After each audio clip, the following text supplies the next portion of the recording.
کے کنویں میں پھینک دیا۔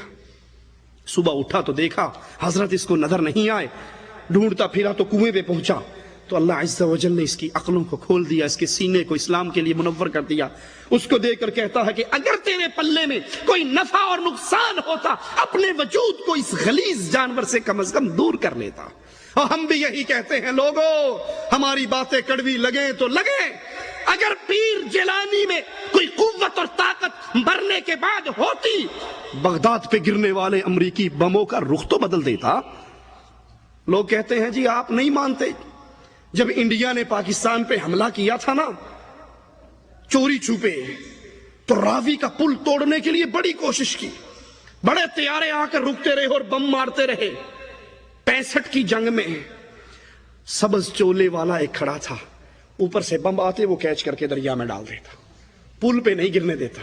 یہ بم پروف تھا، واٹر پروف تو دیکھے ہیں، یہ بم پروف پہلا دیکھا۔ کہا آپ نہیں مانتے، بڑی قدرتیں ہیں ہمارے بابوں میں۔ ہم کہتے ہیں مان لیتے ہیں کہ 65 کی جنگ میں سبز چولے والوں نے بم کیچ کر کر کے دریا میں پھینکے اور راوی کا پل نہیں ٹوٹنے دیا۔ 71 کی جنگ میں یہی بابے تیرا ختم پڑھنے گئے ہوئے تھے۔ 71 کی جنگ میں یہ بابے کیوں کام نہ آئے؟ بنگلہ دیش ٹوٹ گیا، یہ بابے کیوں نہ کام آئے؟ اور موقعوں پہ کہنے دیکھیں پھر گستاخانی گل کی تھی، ماننا نہیں آپ نے۔ تو جو ہی اس نے اس جانور کے ساتھ اس بت کو پڑے ہوئے دیکھا، کہنے لگا اگر تیرے پلے میں کوئی طاقت ہوتی تو اپنے وجود کو اس غلیظ جانور سے دور کر لیتا۔ سینہ کھل گیا اور لا الہ الا اللہ کا اقرار کیا۔ ایک اور شخص صحابی رسول اللہ کے نبی علیہ السلام کو اسلام لانے سے پہلے کا واقعہ سناتے ہیں ایک سفر کا۔ کہا آقا میں سفر پہ نکلا، جہاں پڑاؤ ڈالنا تھا وہاں جا کے اپنا سامان جانور سے اتارا، خیمہ لگایا، سامان سارا تلاش کیا، سب کچھ سامان میں تھا، لیکن بابا جی نہیں تھے، پیر صاحب نہیں تھے، رات کو حفاظت کرنے والی کوئی حضرت جی نہیں تھے۔ بڑا پریشان ہوا کہ اب سونا بھی ہے اور کسی بت کو میں اٹھا کر لاد کر اپنے کندھوں پہ لانا بھی بھول گیا ہوں، اب کیا کروں؟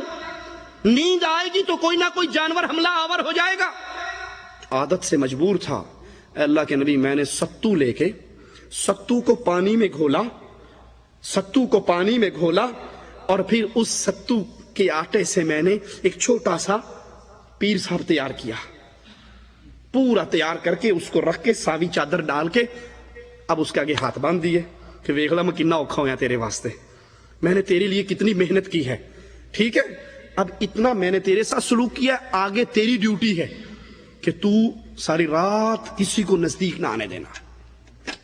اللہ کے لیے سوچئے کہ ہماری حالت یہی نہیں، کتنا بڑا ہی پیر ہو، کتنا بڑا ہی شیخ اور مرشد ہو، جب مر جاتا ہے اس کو غسل ہم دیتے ہیں، اس کو کفن ہم دیتے ہیں، اس کو استنجا ہم کرواتے ہیں، زندے کرواتے ہیں، اس کو کندھے پہ اٹھاتے ہیں، وہ استنجے کے قابل نہیں، وہ غسل کے قابل نہیں، وہ کفن پہننے کے قابل نہیں، وہ قبرستان چل کر جانے کے قابل نہیں، وہ قبر میں اترنے کے قابل نہیں، یہ سارا کچھ کر کے زمین میں دفن کر کے اوپر چڑھ کے پھر کہتے ہیں ہن تک تیرے نال چنگی کی تھی، ہن اگے تو چنگی کریں۔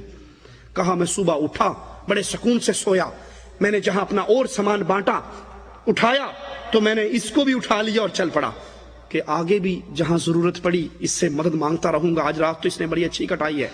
کہا اللہ کے نبی جب سورج چڑھا اور مجھے بھوک لگی، اب سوچا کھاؤں کیا؟ جو ستو لایا تھا گھول کر پینے کے لیے اس کا تو شاہ صاحب تیار ہو گئے، اس کا تو سید صاحب تیار کر لیے میں نے، اب میں کیا کھاؤں؟ یہ پیٹ بڑی شے ہے، یہ نہیں ٹکن دیندہ کسی نے۔ کہا سوچتا رہا، ਵਿਚਾਰ کرتا رہا، تلاش کرتا رہا، جب کچھ نہ ملا اور تنگ آ گیا، اللہ کے نبی اس پیر صاحب کو میں نے اٹھایا، پانی میں ڈالا، گھول کے پی گیا۔ شرک کی یہ کیفیت، شرک کا یہ دورہ تھا اس دور میں، اس وقت میں جب رسول اللہ صلی اللہ علیہ وسلم لا الہ الا اللہ کی دعوت لے کر آئے۔ اللہ کے نبی کی دعوت کا مقصد کیا تھا؟ بھٹکی ہوئی مخلوق کو جن کے رشتے اللہ عز و جل سے شرک کرنے کی وجہ سے ٹوٹ چکے تھے، ان رشتوں کو دوبارہ جوڑنا تھا، ان جھکی ہوئی گردنوں کو اٹھا کر انسانوں کے در سے اٹھا کر انسانوں کے رب کے سامنے جھکانا تھا۔ اسی لیے رسول اللہ صلی اللہ علیہ وسلم فرماتے ہیں میں تمہیں تمہاری پشتوں سے پکڑ کر جہنم سے نکالتا ہوں اور بچاتا ہوں، تم دامن چھڑا چھڑا کے دوبارہ گرتے ہو، یعنی میں تمہیں لا الہ الا اللہ کی دعوت دیتا ہوں، جو اس دعوت پہ آ جاتا ہے وہ جہنم سے بچ جاتا ہے، اور جو اس دعوت کو ٹھوکر مار کے پھر شرک کرتا ہے وہ بھاگ کر خود جہنم میں گرتا ہے۔ آئیے اب دیکھیں رسول اللہ صلی اللہ علیہ وسلم نے دعوت کس چیز کی تھی؟ آپ نے سب سے پہلے کس چیز کی طرف دعوت دی، کس چیز کی طرف بلایا؟ رسول اللہ صلی اللہ علیہ وسلم نے اور پچھلے سارے انبیاء نے۔ کیا انہوں نے نماز کے اوپر کوئی جماعت بنائی؟ کیا انہوں نے چلے کے اوپر کوئی جماعت بنائی؟ کیا انہوں نے ذکر اذکار کے موضوع پہ کوئی جماعت بنائی؟ کیا انہوں نے یتیموں، بیواؤں، مسکینوں، بے سہارا لوگوں کی مدد کے لیے کوئی جماعت بنائی؟ اس بنیاد پہ قوم کو اکٹھا کیا؟ کیا عربیت اور عجمیت کے نام پہ اکٹھا کیا؟ کس چیز پر؟ اللہ کے رسول صلی اللہ علیہ وسلم نے اس معاشرے میں انقلاب کے بیج بوئے، آپ نے ان کو بنیادی دعوت یہی دی، قولوا لا الہ الا اللہ تفلحوا، لا الہ الا اللہ کو مان لو، اللہ کی توحید کو تسلیم کر لو، فلاح پا جاؤ گے دنیا کی زندگی میں بھی اور آخرت کی زندگی میں۔ اللہ کے نبی کی پہلی دعوت، بنیادی دعوت لا الہ الا اللہ کی دعوت ہے، یہی سارے انبیاء کی دعوت، یہی اللہ کے حبیب کی دعوت۔ اس دعوت کو مکے والے ٹکراتے ہیں، آپ طائف کی بستی میں جاتے ہیں، طائف والوں کو دعوت دیتے ہیں، وہ پتھر مار مار کے آپ کو زخمی کر دیتے ہیں۔ اس لا الہ الا اللہ کی دعوت کی وجہ سے احد کے میدان میں آپ کے دندان مبارک شہید ہوتے ہیں، آپ کا سر مبارک زخمی ہوتا ہے، آپ گڑھے میں گرتے ہیں اور پکار اٹھتے ہیں یہ قوم کیسے فلاح پا سکتی ہے جنہوں نے اپنے رسول کے ماتھے کو پھاڑ ڈالا۔ نبی کو اس دعوت کی وجہ سے کہیں ایک کافر گلے میں کپڑا ڈال کے بل دیتا ہے، آپ کی آنکھیں ابل پڑتی ہیں، ابو بکر دوڑتے ہوئے آتے ہیں، اس آدمی کو دھکا دے کے پیچھے کر کے کہتے ہیں اس شخص کو اس لیے قتل کر رہے ہو کہ یہ کہتا ہے ربی اللہ، میرا رب اللہ ہے۔ آپ کو بے بہا تکلیفیں آئی، کبھی راستے میں کانٹے گرائے گئے، کبھی آپ کو حالت سجدے میں اونٹ کی جیر کے نیچے دبایا گیا، کبھی ابو جہل پتھر اٹھا کر آپ کو مارنے کے لیے بھاگا۔ آپ نے یہ ساری مصیبتیں، ساری تکلیفیں برداشت کی، لیکن توحید کی دعوت سے اپنے دامن کو نہ چھڑا، اپنے آپ کو اس دعوت سے الگ نہیں کیا۔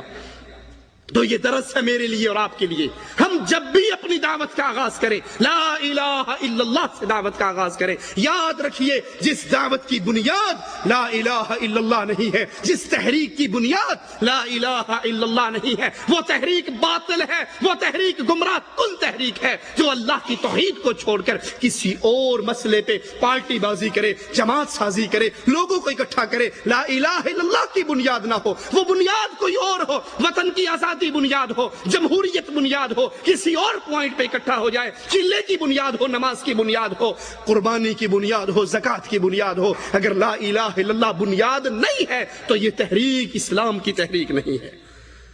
مالک عز و جل اپنے رسول سے کہتا ہے، نبی بیان کیجئے قل هذه سبیلی ادعو الی اللہ، یہ میرا راستہ ہے، کہہ دیجئے هذه سبیلی، یہ میرا راستہ ہے، لا الہ الا اللہ، توحید کی دعوت۔ توحید کی دعوت کی بنیاد پر اختلاف و افتراق، پیار و محبت، میں اس سے پیار کیوں کرتا ہوں؟ کیونکہ یہ موحد ہے۔ میری اس سے دشمنی کیوں ہے؟ کیونکہ یہ مشرک ہے۔ میں اس کو بیٹی کا رشتہ کیوں دے رہا ہوں؟ کیونکہ یہ موحد ہے۔ میں اس کو بیٹی کا رشتہ نہیں دے رہا، کیوں؟ یہ مشرک ہے۔ میں اس کے پیچھے نماز پڑھتا ہوں، کیوں؟ یہ موحد ہے۔ میں اس کے پیچھے نماز کیوں نہیں پڑھتا؟ کیونکہ یہ مشرک ہے۔ بنیاد لا الہ الا اللہ، محبت لا الہ الا اللہ پر، نفرت لا الہ الا اللہ پر۔ هذه سبیلی، یہ محمد علیہ الصلوۃ والسلام کا راستہ ہے۔ ادعو الی اللہ، میں نہ چلے کی طرف بلاؤں، نہ میں نماز کی طرف بلاؤں، میں نہ روزے کی طرف بلاؤں، سب سے پہلے میں اللہ کی توحید کی طرف بلاؤں۔ جو توحید کو مان لے پھر اگلی دعوت اس کے سامنے پیش کروں۔